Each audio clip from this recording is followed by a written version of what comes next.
अस्सलाम वालेकुम, welcome back to my channel Ayesha cake delight. आज हम बनाएंगे इस semi fountain makeup theme cake को। मैंने भी इसे फर्स्ट टाइम ही बनाया है।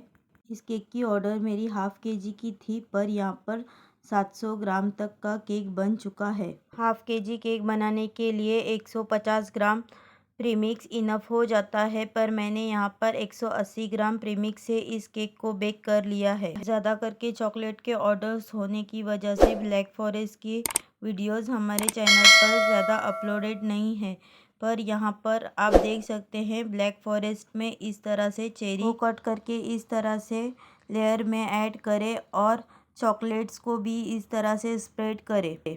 ब्लैक फॉरेस्ट केक में स्ट्रॉबेरी क्रश और चेरी क्रश को भी ऐड किया जाता है। इसी तरह से मैंने यहाँ पर क्रम कोट करके केक को अच्छी तरह से शार्प एजेस आने तक फिनिशिंग दे दी है। केक को अच्छी तरह फिनिशिंग करके फ्रिज में सेट होने के लिए रख दे और इस तरह से फाउंटेन के स्ट्रक्चर रेडी कर ले। फाउंटेन को अच्छी तरह नीट करके मैंने इस तरह से लंबा सा रोल कर लिया है। रोल को अच्छी तरह बेल लेने के बाद मैंने इसे शार्प फाउंटेन कटर से इसे कट करके एक स्ट्रिप बना ली है। जितना केक था उतनी हमारी स्ट्रिप नहीं बनी है, पर मैंने इसे फिर से जॉइन करके इस तरह से कट कर लिया है। जिस केक टिन में मैंने केक को बेक किया था उसी से थोड़ा सा एक्स्ट्रा मार्जिन रखते हुए इस स्ट्रिप को बनाकर इस तरह से रोल करके रख दिया है। इस तरह से रोल करके रखने की वजह से केक पर लगाना भी बहुत ही आसान हो जाता है। अब यहाँ पर मैं ब्लैक कलर के फाउंटेन को अच्छी तरह नीट करके इसमें CMC पाउडर और कॉर्नफ्लावर को ऐड करके भी मैं इसे अच्छी तरह नीट कर रही हूँ। मैंने यहाँ पर ब्लैक कलर के फाउंटेन के सभी स्ट्रक्चर्स को पहले ही रेडी कर लिया है। आप यहाँ पर देख सकते हैं कि ज़्यादा स्ट्रक्चर ब्लैक कलर के ही है, इसीलिए मैंने पहले ब्लैक कलर से हम होम बेकर्स को फाउंटेन के ऑर्डर ज़्यादा नहीं आते हैं, इसलिए फाउंटेन को इस्तेमाल करते वक्त हमें सोच समझ के इस्तेमाल करना होता है। यहाँ पर हम ज़्यादा हमारा फाउंटेन वेस्ट नहीं कर सकते। इन बातों का ख्याल करते हुए मैंने इस केक को रेडी किया है। ब्लश पैलेट बनाने के लिए मैंने यहाँ पर ब्लैक फाउंटेन को राउंड कट कर लिया है। यहाँ पर नोज़ल की मदद से रेड कलर को भी इस तरह से कट करके उसी में अरेंज कर लिया है। अब यहाँ पर हम फ्रॉक बनाने के लिए इस तरह से कुकी कटर की मदद से ब्लैक फाउंटेन को कट कर लेंगे। ब्लैक फाउंटेन से हम ब्रश बनाने के लिए इस तरह से इसे कट कर लेंगे। लिपस्टिक और आई शेडो पैलेट्स के लिए भी मैंने इसी तरह फाउंटेन को कट कर लिया है। आई शेडो पैलेट के लिए मैंने यहाँ पर रेक्टेंगल शेप में फाउंटेन को कट करने के बाद यहाँ पर मैं उसके ऊपर छोटे से नोज़ल से 6 टाइम मैंने इस तरह से मार्क कर लिया है और इसी पर हम अलग कलर से आई शेडो की पैलेट बनाएंगे। लिपस्टिक बनाने के लिए मैंने पहले रेड कलर को इस तरह से रोल कर लिया है और फिर उसे लिपस्टिक का इस तरह से शेप दिया है।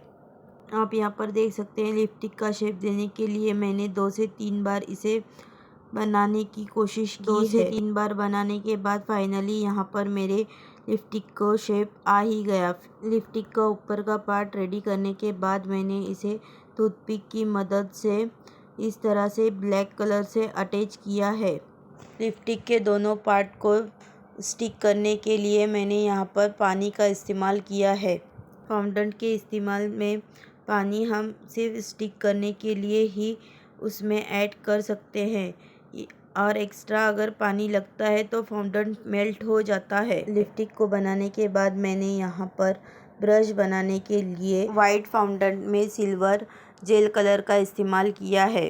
जिस तरह से हम ब्रश को इमेजिन करते हैं या हम देखते हैं उसी तरह से मैंने ब्रश का शेप देने की कोशिश की है और यहाँ पर इस तरह से फाउंटेन टूल्स की मदद से मैंने इस पर कुछ इस तरह से लाइंस को ड्रॉ किया है और टूथपिक की मदद से अरेंज करते हुए ब्रश को बना लिया है।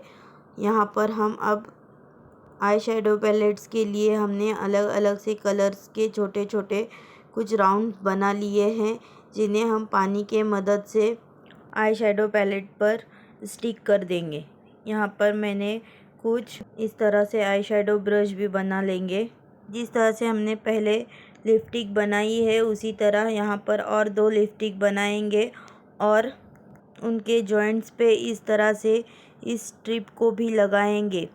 फ्रॉक का अपर पार्ट बनाने के लिए मैंने पिंक कलर के फॉन्डेंट को इस तरह से स्क्वायर कट कर लिया है और यहाँ पर मैंने उसे इस तरह से शेप देने की कोशिश की है। यहाँ पर कैमरा में मेरी थोड़ी सी वीडियो नहीं आ रही है, पर फ्रॉक को देखते हुए आपको आइडिया आ जाएगा कि हमने क्या किया है।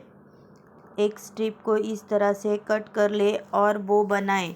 वो बनाने के लिए हम पहले इस तरह से एक स्ट्रिप को अरेंज करेंगे और दूसरी स्ट्रिप को भी इसी तरह से अरेंज करके सेंटर पर हम छोटी स्ट्रिप को इस तरह से पानी की मदद से स्टिक करेंगे। स्टिक होने के बाद हम कुछ देर तक इस बो को इसी तरह से रख देंगे, जिस वजह से वो अच्छी तरह से अरेंज हो जाता है। CMC पाउडर होने की वजह से हमारे फाउंडेन टूल अच्छी तरह से अरेंज हो जाते हैं। मैंने यहाँ पर सभी स्ट्रक्चर को अच्छी तरह से अरेंज करके रख दिया था। जब भी केक का पिकअप टाइमिंग हो तो इस तरह से इन चीज़ों को अरेंज करें। रोल करके रखने की वजह से आप यहाँ पर देख सकते हैं किस तरह से हमारी स्ट्रिप अरेंज हो गई है। यहाँ पर बो लगाने के लिए भी मैंने टूथपिक का इस्तेमाल किया है। इन स्ट्रक्चर को हम अपने कन्वीनियंस के हिसाब से अरेंज करेंगे। यहाँ पर आप देख सकते हैं हमारा फ्रॉक कितना प्यारा बन चुका है। ½ kg केक पर इतने सारे स्ट्रक्चर अरेंज करना भी पॉसिबल नहीं है, फिर भी हमने जिस तरह से कस्टमर ने केक का पिक सेंड किया था उसी तरह से हमने बनाने की पूरी कोशिश की है और कस्टमर भी बहुत खुश हो गए थे। वैसे तो फाउंटेन केक ½ kg में नहीं आते, पर मुझे भी इस थीम को बनाना था तो मैंने इस केक की ऑर्डर को एक्सेप्ट कर लिया। Thanks for watching. अल्लाह हाफिज़।